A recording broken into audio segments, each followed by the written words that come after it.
സംസ്ഥാനത്തെ പോലീസ് സ്റ്റേഷനുകളിൽ നിന്ന് പുറത്തുവരുന്ന CCTV ദൃശ്യങ്ങൾ സമൂഹത്തിൻ്റെ മനസ്സാക്ഷിയാണ് ഞെട്ടിക്കുന്നത്. നിയമസംരക്ഷകരാകേണ്ട പോലീസ് ഉദ്യോഗസ്ഥർ നിയമലംഘകരായി മാറുന്നത് ജനാധിപത്യത്തിൻ്റെ ആത്മാവിനെ ഉലച്ചു കളയുന്നു. ഇത്രയും വലിയ അപമാനവും മനുഷ്യാവകാശ ലംഘനവും നടക്കുമ്പോൾ പോലീസിൻ്റെ ചുമതലയുള്ള മുഖ്യമന്ത്രിയുടെ മൗനം അതിനേക്കാൾ ആശങ്കയുണർത്തുന്നു. കളങ്കിതമായ ഒരു സേനയുടെ സല്യൂട്ടിനേക്കാൾ സാധാരണ മനുഷ്യരുടെ ആത്മാഭിമാനമാണ് വിലമതിക്കേണ്ടതെന്ന് ഒരു കമ്മ്യൂണിസ്റ്റ് മുഖ്യമന്ത്രിയെ നമ്മളായിട്ട് ഓർമ്മിപ്പിക്കണം. തൃശ്ശൂരിലെ കുന്നംകുളം പോലീസ് സ്റ്റേഷനിൽ 2 വർഷം മുമ്പ് യൂത്ത് കോൺഗ്രസ് നേതാവിന് നേരിടേണ്ടി വന്ന ക്രൂരമർദ്ദനത്തിൻ്റെ ദൃശ്യങ്ങൾ പുറത്തു വന്നതോടെ നമ്മുടെ പോലീസ് അടിയന്തരാവസ്ഥ കാലത്ത് നിന്ന് വലിയ മാറ്റം വരുത്തിയിട്ടില്ലെന്ന് കൃത്യമാക്കുന്നു. യൂത്ത് കോൺഗ്രസ് ചൊവ്വന്നൂർ മണ്ഡലം പ്രസിഡന്റ് VS സുജിത്തിനെ SI ഉൾപ്പെടെയുള്ള പോലീസുകാർ മർദ്ദിക്കുന്ന ദൃശ്യങ്ങൾ 2 വർഷത്തെ നിയമ പോരാട്ടത്തിനൊടുവിൽ പുറം ലോകം കണ്ടു. പിന്നാലെ PG പോലീസ് സ്റ്റേഷനിൽ ഹോട്ടൽ മാനേജർക്കും മകനും SIയിൽ നിന്ന് മർദ്ദനമേൽക്കേണ്ടി വന്ന ദൃശ്യങ്ങളും പുറത്തു വന്നു. രാഷ്ട്രീയ വേർതിരിവില്ലാതെ നിരവധി പേർ നേരിട്ട പോലീസ് ക്രൂരതയുടെയും മൂന്നാം മുറയുടെയും കഥകൾ കേരളം ഇന്ന് കേട്ടുകൊണ്ടിരിക്കുകയാണ്. ആഭ്യന്തര വകുപ്പ് മുഖം മിനുക്കാൻ ശ്രമിക്കുന്നുണ്ടെങ്കിലും മുഖ്യമന്ത്രിയുടെ രക്ഷാപ്രവർത്തനം പോലീസിലെ ക്രിമിനലുകൾക്ക് വളമാകുകയാണ്. പുറത്തു വന്ന ദൃശ്യങ്ങൾ ജനങ്ങളിൽ പോലീസിനെ കുറിച്ചുള്ള ഭയത്തെ ഇരട്ടിപ്പിക്കുകയേ ചെയ്തിട്ടുള്ളൂ. മനുഷ്യാവകാശ ലംഘനം നടത്തിയ പോലീസ് ഉദ്യോഗസ്ഥർക്ക് ശിക്ഷാഭയം ഇല്ലാത്തതാണ് ഈ വീഴ്ചയുടെ പ്രധാന കാരണം. പോലീസ് ക്രൂരത ഒരാളുടെ തെറ്റല്ല, സംവിധാനത്തിലെ കുഴപ്പമാണ്. എന്നാൽ സർക്കാരിൻ്റെ ആഭ്യന്തര അന്വേഷണങ്ങൾ പലപ്പോഴും ഒത്തുതീർപ്പിലൂടെയോ പാർട്ടി സ്വാധീനത്തിലൂടെയോ മങ്ങിപ്പോകുന്നു. അധികാരത്തിനപ്പുറം സേവനാധിഷ്ഠിതമായ ഒരു സംസ്കാരം നമ്മുടെ പോലീസിൽ ഇനിയും വളർന്നിട്ടില്ല.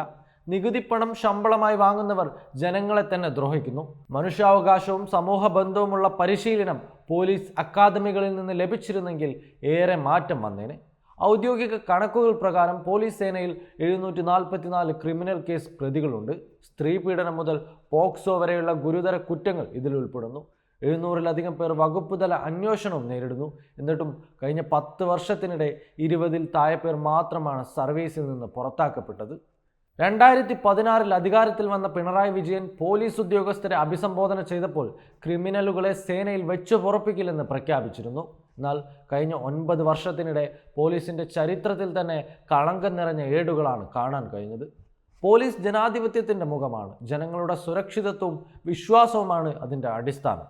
ജനങ്ങളെ സംരക്ഷിക്കാനുള്ള വാഗ്ദാനം പാലിക്കുന്ന ഉത്തരവാദിത്വമുള്ള മനുഷ്യാവകാശങ്ങളെ മാനിക്കുന്ന ഒരു സേനയാണ് വേണ്ടത്. പോലീസ് സ്റ്റേഷനുകൾ ഭയത്തിൻ്റെ കേന്ദ്രങ്ങളല്ല, നീതിയുടെ അഭയകേന്ദ്രങ്ങളായിരിക്കണം. സ്വതന്ത്രമായ ഒരു കമ്മീഷനോ ഒംബുഡ്സ്മാനോ പോലീസിൻ്റെ പ്രവർത്തനങ്ങളെ നിരീക്ഷിക്കാൻ അനിവാര്യമാണ്. കർശനമായ ശിക്ഷാ നടപടികളും പാർട്ടി സ്വാധീനമില്ലാത്ത നിയമനങ്ങളും സ്ഥലം മാറ്റങ്ങളും മാത്രമേ അനുവദിക്കാവൂ. ജനങ്ങളുടെ വിശ്വാസം നഷ്ടപ്പെട്ടാൽ അത് ജനാധിപത്യത്തിന് ഏറ്റവും വലിയ ഭീഷണിയാണ്. പോലീസിൻ്റെ ക്രൂരതകൾ ജനങ്ങളെ ഭയപ്പെടുത്തുമ്പോൾ സർക്കാരിൻ്റെ മൗനം അതിലേറെ വലിയ കുറ്റകൃത്യമാണ്. ജനങ്ങളുടെ വിശ്വാസം തിരിച്ചു പിടിക്കണമെങ്കിൽ പോലീസിനെ മാനവികവും ഉത്തരവാദിത്വമുള്ളതുമായ ഒരു സംവിധാനമാക്കി മാറ്റണം. ക്രൂരതകൾ അവസാനിപ്പിക്കപ്പെടണം. കർശനമായ ശിക്ഷയും ദൃഢമായ പരിഷ്കാരങ്ങളും നടപ്പാക്കിയാൽ മാത്രമേ ജനങ്ങളുടെ വിശ്വാസം വീണ്ടെടുക്കാനാകൂ. ജനാധിപത്യത്തിന് മുന്നിൽ സല്യൂട്ടിൻ്റെ അഹങ്കാരത്തിനല്ല, ജനങ്ങളുടെ ആത്മാഭിമാനത്തിനാണ് മുൻതൂക്കം. ഇനിയെങ്കിലും മുഖ്യമന്ത്രി ഇത് തിരിച്ചറിയട്ടെ. waytonikah.com, the exclusive Muslim matrimonial site.